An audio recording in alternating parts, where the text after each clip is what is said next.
Breaking news BRS MLA Mahipal Reddy bank లాకర్లో ED సోదాలు నిర్వహించింది. పటాన్చెరులోని ఎస్బీఐ బ్యాంకులో ఎమ్మెల్యే లాకర్లను ఓపెన్ చేయించారు అధికారులు.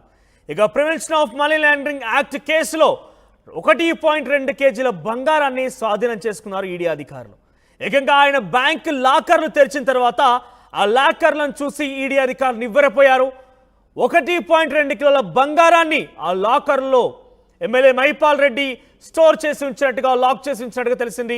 సో ఎస్బీఐ బ్యాంకులో ఆయనకి లాకర్లు ఉన్నాయి. ఆ లాకర్లను ఈడీ అధికారులు ఇటీవల ఓపెన్ చేయించారు. ఇందులో నేపథ్యంలోనే prevention of money laundering act లో భాగంగా 1.2 కేజీల బంగారాన్ని స్వాధీనం చేసుకున్నారు. ఇక ఎటువంటి రసీదులు కూడా లేవట. ఆ గోల్డ్ మొత్తానికి కూడా అవన్నీ కూడా బిస్కెట్ల రూపంలో ఉన్నాయి. ఎలాంటి రసీదులు, డాక్యుమెంట్స్ లేవంటూ ఈడీ అధికారులు పేర్కొన్నారు. ఎమ్మెల్యే కుటుంబ సభ్యులు పలు బినామీ కంపెనీలకు చెందిన రియల్ ఎస్టేట్ ఆస్తులకు సంబంధించినటువంటి 100 డాక్యుమెంట్స్ కూడా అందరూ స్వాధీనపరుచుకున్నారు. మళ్ళీ విచారణకు పిలిస్తే వస్తానంటూ కూడా మహిపాల్ రెడ్డి చెప్పారు. అక్కడి నుంచి తిరిగి ఆయన విచారణ తర్వాత ఈడీ కార్యాలయం, బషీర్బాగ్లో ఈడీ కార్యాలయం నుంచి ఆయన వెళ్ళిపోయారు. తిరిగి మళ్ళీ ఎప్పుడు పిలిచినా వస్తానంటే ఆయన సమాధానం ఇచ్చారు. ఇక మైనింగ్ అక్రమాలు, బినామీ వ్యాపారులు, నిధుల మళ్లింపునకు సంబంధించి పూర్తి స్థాయిలో వాళ్ళంతా కూడా స్వాధీనపరుచుకున్నారు.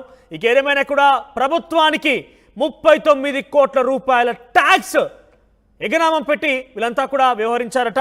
సుమారుగా ఇటీవల కాలంలోనే బీఆర్ఎస్ ఎమ్మెల్యే, పటాన్చెరు నియోజకవర్గ ఎమ్మెల్యే గూడెం మహిపాల్ రెడ్డి ఇంట్లో సోదాలు నిర్వహించారు. ఆయన సోదరుడు మర్జన్ రెడ్డి ఇంట్లో కూడా సోదాలు నిర్వహించారు. ఇందులో భాగంగా ఈడీ అధికారులు 300 కోట్ల రూపాయల అక్రమం జరిగింది, 300 కోట్ల రూపాయల అవినీతి జరిగిందనే రకంగా వాళ్ళంతా కూడా నిర్ధారించారు. సంతోష్ శాండ్ అండ్ గ్రానైట్స్ పేరిట ఆయన వ్యాపారాలు చేస్తూ ఉంటాడు. అందులో భాగంగానే ఆ ప్రభుత్వానికి సంబంధించి లిమిటేషన్స్కి మించి, ఆ ప్రభుత్వం ఇచ్చేటువంటి రూల్స్ అండ్ గైడ్ లైన్స్ని పాటించకుండా అంతకు మించి అక్కడ తవ్వకాలు చేపట్టారు. అందులో భాగంగానే అక్కడ పెద్ద ఎత్తున డబ్బులు సమకూర్చుకున్నారు. ఆ డబ్బులన్నీ కూడా ప్రైవేట్ రియల్ ఎస్టేట్ కంపెనీల ద్వారా పెట్టుబడులు పెట్టారు. అవన్నీ కూడా ఇప్పుడు కొన్ని వేల కోట్ల రూపాయలు అయ్యాయి. అందులో భాగంగానే అక్రమార్జన పాల్పడ్డారు. ప్రభుత్వానికి 39 కోట్ల రూపాయల ట్యాక్స్ ఎగనామం పెట్టారంటూ కూడా పెద్ద ఎత్తున ప్రచారం జరుగుతోంది. సుమారుగా 100 డాక్యుమెంట్స్ని ఈడీ అధికారులు స్వాధీనపరుచుకున్నారు. Prevention of money laundering act ప్రకారంగా ఆయన దగ్గర లాకర్లో ఉన్నటువంటి 1.2 తులాల 1 కేజీ 1.2 మొత్తం కూడా ఆ బంగారాన్ని స్వాధీనపరచుకోమని కూడా గోల్డ్ బిస్కెట్స్ రూపంలో ఉన్నాయి. అర్థం చేసుకోవచ్చు. ఏకంగా బంగారం మొత్తాన్ని కూడా లాకర్లో దాచుకునేంత బంగారం ఆయన సంపాదించాడంటే ఇంకా అది కనబడకుండా ఎన్ని చేశాడు, బినామీల పేరిట ఎన్ని ఆస్తున్నాయో మనం అర్థం చేసుకోవచ్చు. సో 100 డాక్యుమెంట్లకు సంబంధించి కూడా ఈడీ అధికారులు స్వాధీనపరుచుకున్నారు. సో ఆయన ఆస్తులకు సంబంధించి 100 డాక్యుమెంట్లు కూడా ఈడీ అధికారులు స్వాధీనపరుచుకున్నారు. సో ఏదేమైనా కూడా ఇవన్నీ ఇక్కడ లెక్క కడితే సుమారుగా 1000 కోట్లు మించే అవకాశం కూడా ఉన్నట్టు తెలుస్తోంది. సో ప్రస్తుతం దీనికి సంబంధించి మరింత సమాచారం ప్రతినిధి మధు అందిస్తారు. ఎస్ మధు, సో ఏంటి మహిపాల్ రెడ్డి విషయంలో గతంలో ఈడీ అధికారులు సోదాలు నిర్వహించారు. అది అటు ఉంచితే ఆయన ఏకంగా బషీర్బాగ్లో ఈడీ కార్యాలయానికి వెళ్లారు. ఆయన లాకర్లను కూడా ఈడీ అధికారులు ఓపెన్ చేశారు. సుమారుగా కేజీకి పైగా బంగారం ఉన్నట్టు తెలుస్తోంది. 100కు పైగా డాక్యుమెంట్లు స్వాధీనం చేసుకున్నారు. సో ఎటువంటి చర్యలు తీసుకునే అవకాశం ఉంది ప్రభుత్వం లేదా ఈడీ అధికారులు ఏ రకంగా సమాధానం చెప్తున్నారు? స్వాధీనం చేసుకున్నారు. వాటి ఆధారంగా దర్యాప్తు కొనసాగింది. 300 కోట్ల పైన అక్రమ ఆస్తులు కూడబెట్టుకున్నారు, అక్రమాలు చేశారు అనేటువంటిది గుర్తించడంతో ఈడీ ఆఫీస్ కు పిలిచారు. ఆయన గతంలోనే మధుసూదన్ రెడ్డిని అరెస్ట్ చేశారు. సంతోష్ గ్రానైట్స్ అండ్ మైనింగ్ సంబంధించినటువంటి దాని ద్వారా వారికి అక్రమాలు చేశారు, 39 కోట్లు ఎగ్గొట్టారు అనేటువంటి దానిపైన ఆరోపణలు ఉన్నాయి. 300 కోట్లు అక్రమాలు చేశారు అనేటువంటిది ఈడీ అధికారులు ఆఫీస్ కు పిలిచారు, విచారించారు. కొద్దిసేపు విచారించిన తర్వాత కొన్ని కీలక సమాచారం తెలుసుకున్న తర్వాత బ్యాంక్ లాకర్స్ పైన దృష్టి పెట్టారు. మంగళవారం ఈడీ ఆఫీస్ కు హాజరయ్యారు. బుధవారం రోజు నిన్న పటాన్చెరులో ఉన్నటువంటి యాక్సిస్ బ్యాంకు, తర్వాత ఎస్బీఐ, స్టేట్ బ్యాంక్ ఆఫ్ ఇండియాకి సంబంధించినటువంటి లాకర్లను ఓపెన్ చేశారు. ఆయన పేరు ఉన్నటువంటి వాటిలో మొత్తం 1 కేజీ 200 గ్రాములకు సంబంధించిన బంగారం స్వాధీనం చేసుకున్నారు. కీలక డాక్యుమెంట్స్ స్వాధీనం చేసుకున్నారు. 100కు పైగా బినామీలకు పేరిట ఉన్నటువంటి ఆస్తుల డాక్యుమెంట్స్ స్వాధీనం అన్ని ఒక బ్యాంకు లాకర్ లోనే లభించినటువంటిది. గూడెం మహిపాల్ రెడ్డి, గూడెం మధుసూదన్ రెడ్డి, గూడెం విక్రమ్ రెడ్డి కుమారుడు, గూడెం మహిపాల్ రెడ్డి కుమారుడు, వీరందరి పేరు పైన ఉన్నట్టు గుర్తించారు. ఈ ఎవరెవరైతే బినామీల పేర్ల ఆస్తులు దొరికాయో నిన్నటి నుంచి వారంతా అప్స్కాండ్ కు వెళ్లారు. వాళ్ళంతా అండర్ గ్రౌండ్ లోకి వెళ్ళిపోయారు, అంటే కనిపించకుండా వెళ్ళిపోయారు. ఈడీ అధికారులకు దొరకకుండా తర్వాత బెయిల్ తర్వాత దానికి సంబంధించినటువంటి దానిపైన ఎలా ఉంటుంది, అరెస్ట్ అయితే బెయిల్ ఎలా తీసుకోవాలి, దానిపైన దృష్టి పెట్టినట్టుగా తెలుస్తా ఉంది. ఇక మొత్తం అక్రమాలు తవ్వుతున్న కొద్దీ గూడెం మహిపాల్ రెడ్డికి సంబంధించిన అంశంలో అక్రమాస్తులు చాలా భారీగా వెలుగులోకి వస్తా ఉన్నాయి. ఈ మినరల్స్ తర్వాత మైనింగ్ కి సంబంధించినటువంటి దాంట్లో ఈ మెటల్స్ అక్రమంగా ఎక్స్పోర్ట్ చేశారు. దీని ద్వారా విపరీతంగా డబ్బులు కూడబెట్టుకున్నారు. అక్రమాలు ప్రభుత్వానికి ట్యాక్స్ ఎగ్గొట్టడంతో పాటు ఇవన్నీ రియల్ ఎస్టేట్ కంపెనీలోకి మార్చారు. అక్రమ ఆస్తులు కూడబెట్టుకున్నారు అనేటువంటిది ఈడీ అధికారులు ఇప్పటికే గుర్తించారు. అయితే ఈ బంగారానికి సంబంధించినటువంటి ఎక్కడి నుంచి ఎక్స్పోర్ట్ చేయలేదు, ఇక్కడ స్థానికంగా ఉన్నటువంటి బంగారం షాపుల్లో కొనుగోలు చేశారు. దానికి సంబంధించిన రిసిప్ట్ కూడా లేవనేటువంటిది గుర్తించారు. అంతా డీటెయిల్ గా వెళ్తా ఉన్నారు. నిన్న బ్యాంకు లాకర్లలో దాదాపు 2.5 గంటలకు పైగా పూర్తిగా దానిపైన ఈడీ అధికారులు దృష్టి పెట్టారు. ఈడీ అధికారులు నిన్న వెళ్లారు అక్కడికి బ్యాంకు లాకర్లకు. వాళ్ళ ఆయన సమక్షంలోనే ఓపెన్ చేశారు, సంతకాలు తీసుకున్నారు, వారికి సంబంధించినటువంటి వాంగ్మూలం తీసుకున్నారు. వారివే బ్యాంక్ లాకర్లు, వారే అందులో లాకర్లు ఇన్ని సంవత్సరాల నుంచి ఇన్ని రోజుల నుంచి అందులో పెట్టుకున్నాం అనేటువంటి ప్రూఫ్ తీసుకున్నారు. బ్యాంక్ అధికారుల సమక్షంలోనే తీసుకుని వెళ్ళారు. ఇంకా మరింత విచారణ కొనసాగే అవకాశం ఉంది. ఇప్పటికే గొంతు మేర కూరుకుపోయినటువంటి గూడెం మహిపాల్ రెడ్డి రానున్న రోజుల్లో మరిన్ని కష్టాలు ఎదుర్కొనేటువంటి అవకాశం ఉంది. చాలా తీవ్రమైనటువంటి ఆరోపణలు చేస్తా ఉన్నారు. మనీ లాండరింగ్ కేసుకు సంబంధించినటువంటి విషయంలో మనం గతంలో చూసాం. దేశవ్యాప్తంగా మనీ లాండరింగ్ కేసులో నమోదైనటువంటి ఏదైతే కేసులు ఉంటాయో చాలా సీరియస్ యాక్షన్ ఉంటుంది వాటిపైన. దేశద్రోహం కింద అది చూసేటువంటి చట్టం. ఎందుకంటే ఎమ్మెల్యే మహిపాల్ రెడ్డి ఈడీ ఆఫీస్కి వెళ్ళే అవకాశం ఉందా? పిలిచినప్పుడు మళ్ళీ వస్తానంటే కానీ సమాధానం ఇచ్చినట్టు తెలుస్తోంది. సో ఈ రోజు మళ్ళీ వెళ్ళే అవకాశం ఉందా? ఖచ్చితంగా వెళ్ళాలి. ఖచ్చితంగా వెళ్లాల్సినటువంటి సిచ్యువేషన్. వెళ్ళకపోతే తీవ్రమైనటువంటి చర్యలు ఉంటాయి, అరెస్ట్ చేసేటువంటి అవకాశం ఉంటుంది. ఆయన కేసుకు ఈ అంశాలపైన సహకరించట్లేదు అనేటువంటి అభియోగాలను ఎదుర్కొనేటువంటి పరిస్థితి ఉంటుంది. మనం గతంలో చూసాం. 100% ఆయన వెళ్లాల్సిందే.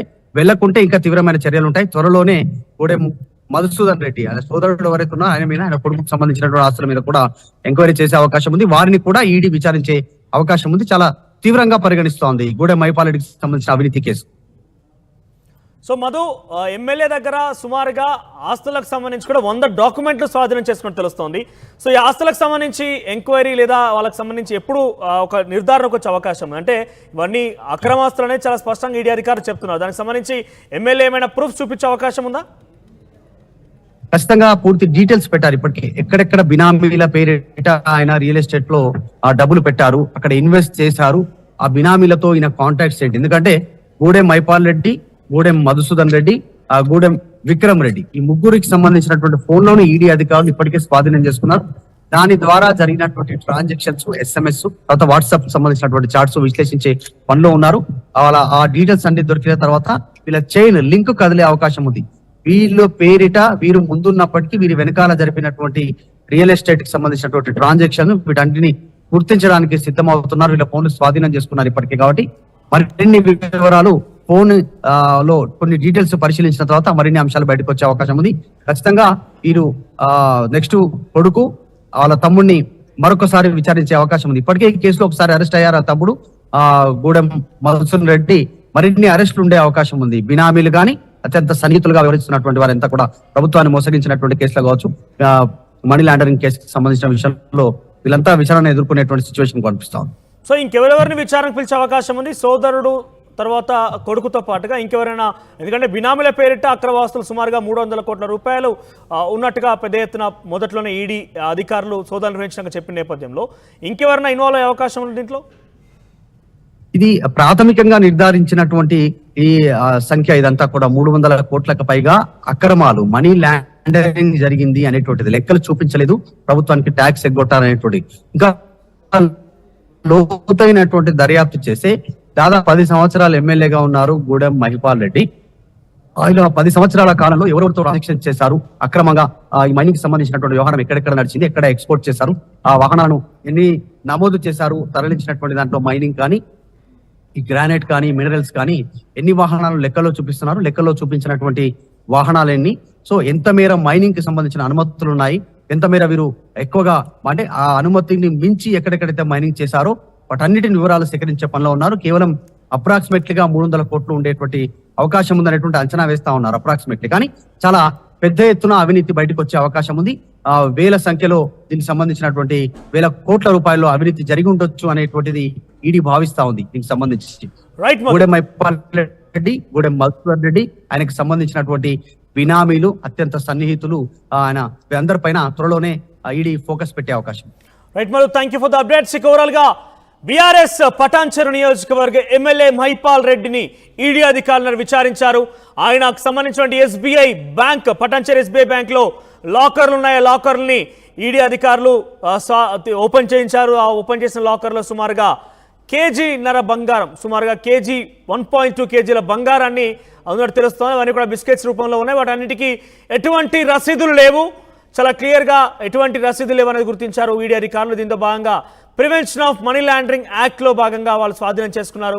తన సోదరుడు కుమారుని కూడా త్వరలో విచారణ జరిపే అవకాశం కనబడుతుంది. ఈరోజు కూడా ఆయన ఈడీ అధికారుల దగ్గరికి వెళ్ళి పలు సమాధానం చెప్పే అవకాశం కనబడుతుంది. ఏదేమైనా కూడా ఒక ఎమ్మెల్యే దగ్గర 1.5 కిలోల బంగారం ఎటువంటి రసీదులు లేకుండా ఉంది. దీంతో పాటుగా ఆస్తులకు సంబంధించి 100కు పైగా డాక్యుమెంట్స్ కూడా ఉన్నాయి ఆ లాకర్లో.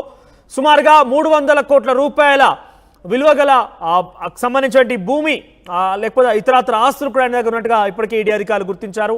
విచారణ చేపట్టారు, ఇల్లులో సోదాలు నిర్వహించారు. ఇక ఒక్కొక్కటిగా వరుసగా మహిపాల్ రెడ్డికి సంబంధించిన అవినీతి భాగవతం మొత్తం కూడా బట్టబయలవుతుంది. దీంతో బీఆర్ఎస్ పార్టీ ఒక్కసారి కంగుతింది. బీఆర్ఎస్ పార్టీలో మహిపాల్ రెడ్డి చాలా కీలకం. ఎందుకంటే మెదక్కు సంబంధించినటువంటి మెదక్ ఉమ్మడి జిల్లాకు సంబంధించినటువంటి ఎమ్మెల్యే, ఒక పటాన్చెరు నియోజకవర్గ ఎమ్మెల్యే, సిద్దిపేట ఎమ్మెల్యే మాజీ మంత్రి హరీష్ రావు కూడా అత్యంత సన్నిహితుడు. ఇటీవల కాలంలో ఆయన సోదరుడి నివాసాల్లో సోదాలు జరిగినప్పుడు కూడా హరీష్ రావు వెళ్ళి పరామర్శించారు. అక్కడికి వెళ్ళి ప్రెస్ మీట్ కూడా అనౌన్స్ చేశారు. ఏదేమైనా కూడా వరుసగా ఈడీ అధికారుల విషయాల నుంచి మహిపాల్ రెడ్డి భాగవతం ఒక్కొక్కటిగా బయటపడిన కొద్ది బీఆర్ఎస్ పార్టీ గుండెల్లో గుబులు మధ్యని చెప్పాల్సిన అవసరం అయితే ఉంది.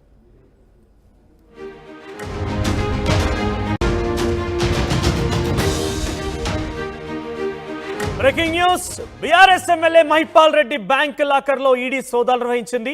పటాన్చెరులోని ఎస్బీఐ బ్యాంకులో ఎమ్మెల్యే లాకర్లను ఓపెన్ చేయించారు అధికారులు. ఇక prevention of money laundering act కేసులో 1.2 కేజీల బంగారాన్ని స్వాధీనం చేసుకున్నారు ఈడీ అధికారులు. ఏకంగా ఆయన బ్యాంక్ లాకర్లు తెరిచిన తర్వాత ఆ లాకర్లను చూసి ఈడీ అధికారులు నివ్వెరపోయారు. 1.2 కిలోల